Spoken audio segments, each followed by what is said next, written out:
తిరుపతి వెంకటేశ్వర స్వామి వారి ఆలయ ప్రతిష్టని, స్వామివారి ప్రతిష్టని, ఈ రాష్ట్ర ప్రతిష్టని మంట కలపటానికి కలియుగ వెంకటేశ్వర స్వామిని రాజకీయాల్లోకి లాగి చంద్రబాబు రాజకీయ లబ్ధి పొందాలన్నటువంటి ప్రయత్నం ఆ దేవుడు క్షమించడు. గతంలో చంద్రబాబు నాయుడు ప్రభుత్వం 5 సార్లు ఉండగా సేమ్ మేమైతే ఎలా అయితే టెండర్లు పిలిచామో అదే రకంగా చంద్రబాబు నాయుడు కూడా టెండర్లు పిలిచి ఆ 5 సంవత్సరాల్లో 4 బిడ్డలుంటే 4 కంపెనీలకు 4 సార్లు ఇచ్చాడు. అయితే ఆయన ముఖ్యమంత్రిగా ఉండగా 14-15 సార్లు నెయ్యిలో క్వాలిటీ లేదని చెప్పి సర్టిఫికేట్లతో ఆ ట్యాంకర్లు వెనక్కి పంపడం జరిగింది. ఆ తర్వాత వైఎస్ఆర్ కాంగ్రెస్ ప్రభుత్వం వచ్చిన తర్వాత అక్కడ గతంలో ఏ రకంగా టెండర్లు పిలిచారో, ఏ రకంగా కేటాయింపులు చేశారో అదే రకంగా మా ప్రభుత్వం కూడా కేటాయింపులు చేసింది. 18 సార్లు జగన్మోహన్ రెడ్డి గారు ముఖ్యమంత్రిగా ఉండగా ఈ నెయ్యిలో క్వాలిటీ లేదని చెప్పి దాన్ని వెనక్కి పంపడం జరిగింది. ప్రతి వెహికల్ని తిరుమల తిరుపతి దేవస్థానానికి వచ్చేటువంటి ప్రతి దాన్ని కూడా ఇన్స్పెక్షన్ చేసి దాంట్లో లోపాలు ఉంటే దాన్ని వెనక్కి పంపించి అది వాళ్ళకి కావలసినట్టు ఉంటేనే అక్కడ దించుకునేటువంటి పరిస్థితి ఉంటుంది. ఇది గత ప్రభుత్వాలు గత 100 సంవత్సరాల నుంచి వచ్చేటువంటి ఆనవాయితీ. దాని ప్రకారమే చంద్రబాబు ముఖ్యమంత్రిగా ఉన్నా, జగన్మోహన్ రెడ్డి గారు ముఖ్యమంత్రిగా ఉన్నా, అంతకుముందు వేరే ముఖ్యమంత్రులు ఉన్నా కూడా ఈ క్వాలిటీ లేనటువంటి నెయ్యి కావచ్చు, ఇతర ఆహార పదార్థాలనే రిజెక్ట్ చేసి వెనక్కి పంపినటువంటి సందర్భాలు కోకొల్లలు ఉన్నాయి. అదే విధానంగా చంద్రబాబు నాయుడు ముఖ్యమంత్రి అయిన తర్వాత 4వ తారీఖు జగన్మోహన్ రెడ్డి గారు జూన్ 4న ఆయన రాజీనామా చేశాడు ఈ రాష్ట్రానికి ముఖ్యమంత్రిగా. జూలై 17వ తారీఖు వరకు అనేక ఆహార తినుబండారాలు, ఆహారాన్ని సరఫరా చేసేటువంటి టెండర్లో తీసుకున్నటువంటి కాంట్రాక్టర్లో నెయ్యి సప్లై చేశారు, ఆహార పదార్థాలు సప్లై చేశారు. వాటిల్లో చంద్రబాబు ముఖ్యమంత్రిగా ఉండగా 17వ తారీఖున వచ్చినటువంటి ఒక ట్యాంకర్లో వాళ్ళకి కావాల్సినటువంటి మెజర్మెంట్స్లో లేదు నెయ్యి, కాబట్టి మేము దీన్ని రిజెక్ట్ చేస్తున్నాం అని చెప్పి దాన్ని వెనక పంపడం జరిగింది. ఆ నెయ్యిని వాడల గతంలో కూడా రిజెక్ట్ చేసి 18 సార్లు పంపించే ఎటువంటి నెయ్యిలు వస్తాయి. ఎప్పుడూ కూడా క్వాలిటీ లేనటువంటి నెయ్యి కానీ నూనె కానీ ఎటువంటి ఆహార పదార్థాలు తిరుమల తిరుపతి దేవస్థానంలో వాడినటువంటి పరిస్థితి లేదు.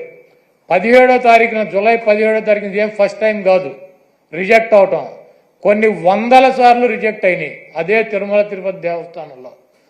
దానిని చంద్రబాబు నాయుడు రాజకీయ లబ్ధి కోసం జంతువుల కొవ్వు కలిసింది, ఆ కొవ్వుతో లడ్డూలు తయారు చేశారు, వాటిని ప్రసాదాలుగా భక్తులకు ఇచ్చారు. ఈ దేశంలో ఉన్నటువంటి వెంకటేశ్వర స్వామి భక్తులు తిరుపతి వెళ్ళినాళ్ళు లేకపోతే ఎవరైనా నాబోటాళ్ళు వెళ్ళి లడ్డు తీసుకొచ్చి 10 మందికి పంచి పెడతారు. వీళ్ళంతా కూడా అపవిత్రమైనటువంటి ప్రసాదాన్ని తీసుకున్నారు. కాబట్టి జగన్మోహన్ రెడ్డిని శిక్షించాలి అని చెప్పి చంద్రబాబు నాయుడు రాజకీయ ప్రయోజనాలు ఆశించి సొంత మామనే రాజకీయాల కోసం, పదవి కోసం, పార్టీ కోసం దిగజార్చి ఆయన మీద ఏ రకమైతే నిందలేసి ఆ పార్టీని తీసుకున్నాడో రాజకీయ లబ్ధి కోసం, అదేవిధంగా జగన్మోహన్ రెడ్డి గారు ఇబ్బంది పెట్టాలి రాజకీయంగా అని చెప్పి ప్రత్యక్షంగా కలియుగ దైవమైనటువంటి వెంకటేశ్వర స్వామినే ఆయన ప్రసాదాన్నే రాజకీయాల్లోకి లాక్కొచ్చేసినటువంటి దుర్మార్గమైనటువంటి వ్యక్తి చంద్రబాబు నాయుడు. ఈరోజు ఇటువంటి దుర్మార్గం చేసి ఆలయ ప్రతిష్టని, వెంకటేశ్వర స్వామి విశిష్టతని దెబ్బతీసినటువంటి ఈ చంద్రబాబు నాయుడు గారికి బుద్ధి రావాలని చెప్పి దీనిలో ఎటువంటి తప్పు జరగలేదన్నది ప్రజలకి తెలవాలని చెప్పి 1కి 10 సార్లు చెబుతున్నాం. ఎందుకంటే ఆ ప్రసాదం సేవించినటువంటి ఏ భక్తుడు కూడా కల్తీ ప్రసాదాన్ని తీసుకోవాలా, అక్కడ రిజెక్ట్ అవుతుంది. మొన్న వచ్చినటువంటి వెహికల్ కూడా ఆయన ముఖ్యమంత్రిగా ఉండగా వచ్చినటువంటి వెహికల్ కూడా రిజెక్ట్ అయ్యి వెనక్కి వెళ్ళింది, అది వాడల. అటువంటి పొరపాటు తిరుమల తిరుపతి దేవస్థానంలో జరగడానికి అవకాశం ఉండదు. అక్కడ ఉన్నటువంటి బోర్డు కానీ, అక్కడ ఉన్నటువంటి ల్యాబులు కానీ, అక్కడ ఉన్నటువంటి ఉద్యోగులు కానీ ప్రతి వస్తువుని టెస్ట్ చేసే లోపలికి అనుమతి ఇచ్చేటువంటి పరిస్థితి ఉంటుంది. రిజెక్ట్ అయిన సందర్భాలు కోకొల్లలో ఎవరూ కూడా మేమేదో అపచారం చేశామనో లేకపోతే జంతువులు కొవ్వు కలిసినటువంటి ఆహారం తిన్నామనో ఎవరూ కూడా బాధపడాల్సినటువంటి అవసరం లేదు. ఇది గతంలోనూ జరిగింది, ఇది ప్రాసెస్ జరుగుతూనే ఉంటుంది. ఎక్కడా కూడా ఏ ల్యాబ్ కూడా డైరెక్ట్గా దీంట్లో పశువులకు సంబంధించినటువంటి కొవ్వు కలిసిందని చెప్పి ఇవ్వాల. ఇలా జరిగి ఉండొచ్చు, అలా జరిగి ఉండొచ్చు. దీని మీద ఇంకా క్షుణ్ణంగా పరిశీలించాలని చెప్తే ఆ పనికిమాలిన రిపోర్ట్ ఒకటి తీసుకొచ్చి ఇది జరిగిపోయింది, తినేశారు, వండేశారు, స్వామికి పెట్టేశారు అని చెప్పి ఒక దేవుణ్ణి అడ్డం పెట్టుకుని రాజకీయాలు చేయడానికి దిగజారిపోయినటువంటి వ్యక్తుల్ని ఏమనాలి? ఇటువంటి వ్యక్తి ఈ రాష్ట్రానికి ముఖ్యమంత్రి. అంత ప్రతిష్ట కలిగినటువంటి గుడిని, అన్ని మహిమలు కలిగినటువంటి ఆ స్వామిని రాజకీయాల కోసం ఎవడన్నా అన్నం తినేవాడు బజారు లాగుతాడా? చంద్రబాబు నాయుడు భక్తుడా? నాకు 50 సంవత్సరాలు, 50 సంవత్సరాలు 40 సార్లు నేను తిరుపతి వెళ్ళా, 20 సార్లు గుండు కొట్టించుకున్నా, 15 సార్లు కింద నుంచి నడిచి వెళ్ళా, ప్రతి సంవత్సరం వెళ్తా. చంద్రబాబు నాయుడు ఎన్నిసార్లు గుండు కొట్టించుకున్నాడు అక్కడికి వెళ్ళి? వెంకటేశ్వర స్వామికి ఇష్టమైనది ఏంటి? భక్తులు మహిళలు కూడా వెళ్ళి గుండు చేయించుకుంటారు, మహిళలు కూడా వెళ్ళి గుండు చేయించుకుంటారు. ఈయన ఎన్నిసార్లు చేయించుకున్నాడు? ఈయన వెంకటేశ్వర స్వామి భక్తుడా? రాజకీయాలకు వెంకటేశ్వర స్వామి వాడుకుంటాడు. జగన్మోహన్ రెడ్డి గారిని రాజకీయంగా దెబ్బదాకా కొట్టాలంటే నువ్వు డైరెక్ట్ రా, ఆయన సిద్ధంగా ఉన్నాడు. వెంకటేశ్వర స్వామిని, మతాలని, కులాలని విచ్ఛిన్నం చేసి ఇది పెద్ద కుట్రగా మేము భావిస్తున్నాము. దీని మీద ఎటువంటి ఎంక్వైరీ అయినా సిద్ధంగా ఉన్నామని చెప్పి జగన్మోహన్ రెడ్డి గారు సుప్రీంకోర్టు న్యాయమూర్తికి, ప్రధాన న్యాయమూర్తికి లేఖ రాశారు. అదేవిధంగా ప్రధానమంత్రికి లెటర్ రాశారు. మీరు ఎటువంటి విచారణ జరిపినా వైఎస్ఆర్ కాంగ్రెస్ పార్టీ మేము సిద్ధంగా ఉన్నామని చెప్తే సిట్ అని చెప్పి, ఈయన సిట్ అంటే కూర్చున్నవాడు, స్టాండ్ అంటే నుంచున్నవాడు ఒక ఆఫీసర్ని వేశాడు. ఏం రాస్తాడు? లోకేష్ దగ్గరికి, ఈయన దగ్గరికి వెళ్ళి ఏం రాయమంటారు సార్ అని చెప్పి అడిగి రాస్తారా సిట్ రిపోర్టు? మీకు దమ్ముంటే సుప్రీంకోర్టు ప్రధాన న్యాయమూర్తితో విచారణ జరిపించండి, లేకపోతే సిబిఐతో విచారణ జరిపించండి. ఏమీ లేవు. సిట్ అంటే కూర్చునేవాడు, ఈయన కూర్చోమంటే కూర్చునే సిట్ అనే ఒక పోలీస్ ఆఫీసర్ని వేసి విచారణ జరిపిస్తాడంట. ఇంకా పైన చెబుతాడు మక్కలు ఇరక్కొడతా. ఎవడ మక్కలు ఇరక్కొడతాడు? కాకినాడ ఎమ్మెల్యే ఒక ఎస్సీ ఒక కాలేజీ ప్రొఫెసర్ని మక్కలు ఇరక్కొట్టాడు. నువ్వేం చేసావు? ఎమ్మెల్యే మక్కలు ఇరక్కొట్టావా? వెస్ట్ గోదావరి జిల్లాలో ఈ రాజ్యాంగాన్ని రచించినటువంటి డాక్టర్ బిఆర్ అంబేద్కర్ గారి పటాన్ని చించి అవతల వారేశాడు. అక్కడ దళితులు ఆందోళన చేస్తున్నారు 2 చోట్ల కూడా. నువ్వేం చేసావు? 2 ఎమ్మెల్యేలు మక్కలు ఎరకొట్టావా?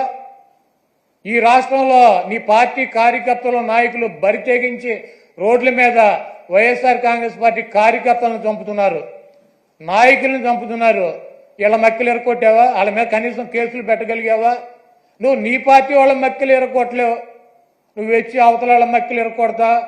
ఇవన్నీ పోసుకోవాలి కబుర్లు ఎందుకు? నీకు దమ్ముంటే నీ పార్టీలో జరుగుతున్నటువంటి అక్రమాలు, నీ పార్టీ ఎమ్మెల్యేలు, నీ పార్టీ కేడర్ చేస్తున్నటువంటి దుర్మార్గాలనే అరికట్టు, వాళ్ళ మీద చర్యలు తీసుకో. నువ్వు ఇవన్నీ చేయకుండా నొట్సలతోనే ఒకటి చెబుతావు, నోటితోనే ఒకటి చెబుతావు. ఇక 24 గంటల దేవుడైనా రాజకీయమే, మావైనా రాజకీయమే, ఏదైనా రాజకీయమైనా మన బతుకు. కాబట్టి చంద్రబాబు నాయుడు చేసినటువంటి ఈ దుర్మార్గానికి వెంకటేశ్వర స్వామి మీద ఆయన ప్రసాదం మీద జరిగినటువంటి బురదకి ఆ స్వామిని క్షమించమని చెప్పి ఈ చేసినటువంటి చంద్రబాబు చేసినటువంటి ఈ దుర్మార్గానికి ఈ పాపానికి ఏమన్నా శిక్ష వేస్తే ఆయనకి వేయండి కానీ ఈ రాష్ట్ర ప్రజలకు కానీ దీంట్లో తెలవక ఎవరన్నా సమిధులైతే వాళ్ళని వదిలేయమని చెప్పి 28వ తారీఖున వైఎస్ఆర్ కాంగ్రెస్ పార్టీ నాయకులు కార్యకర్తలు అదేవిధంగా ఆ వెంకటేశ్వర స్వామి భక్తులు మీకు అందుబాటులో ఉన్నటువంటి దేవాలయాల్లో పూజలు చేసి చంద్రబాబు చేసినటువంటి ఈ పాపాలకి చంద్రబాబు చేసినటువంటి ఈ దుర్మార్గానికి చంద్రబాబు దిగజారిపోయినటువంటి ఈ దిగజారుడుతనానికి ప్రత్యాత్తాపంగా మేమందరం కూడా ఈ రాష్ట్రం సౌభాగ్యంగా ఉండాలని చెప్పి వెంకటేశ్వర స్వామికి కానీ వెంకటేశ్వర స్వామి ప్రసాదానికి కానీ ఎవరూ కూడా హాని చేయలేరు. అది చెయ్యాలన్నటువంటి తలంపు వచ్చినా కూడా చెయ్యవసరంలో తలంపు వచ్చినా కూడా ఆ స్వామే చంద్రబాబు కన్నా మహిమ ఉన్నవాడు, చంద్రబాబు కన్నా ఎక్కువ అధికారం ఉన్నవాడు. చంద్రబాబు లాంటి 1,00,000 మంది చంద్రబాబులను కూడా వెంకటేశ్వర స్వామిని కన్నెత్తి కూడా చూడలేనటువంటి శక్తి సామర్థ్యాలు ఉన్న ఆయన తప్పు ఈ కార్యక్రమంలో ఆయన పేరు అడ్డం పెట్టుకుని ఎవరైతే ఈ దుర్మార్గానికి పాల్పడ్డారో ఆ దేవుడే ఆ వెంకటేశ్వర స్వామి ఆ వ్యక్తి మక్కిలెరకొట్టి ఒక మూల కూర్చోబెట్టే పరిస్థితి త్వరలోనే మనం అందరం చూస్తాం.